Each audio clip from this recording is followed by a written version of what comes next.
How to activate Lazada Wallet. And this very quick video, I'm going to show you ways for you to be able to fully activate your Lazada Wallet. Of course, first things first is to pull up your Lazada application. And if you just recently updated your Lazada app, there's actually a lot of changes. So once you fully open up your application and you're already logged into your account, you can head straight into the account tab at the lower right portion of your screen, and you will automatically be redirected into your account menu.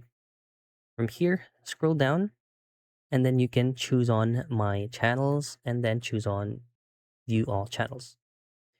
Now, this is going to be the updated version of Lazada that I was actually talking about earlier. So they have changed it from Lazada Wallet into LazFin. So choose on LazFin, and you will automatically be redirected into your Lazada Wallet.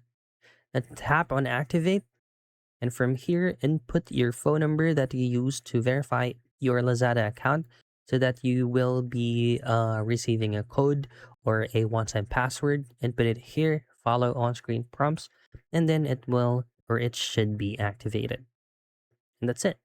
That's how you activate Lazada Wallet.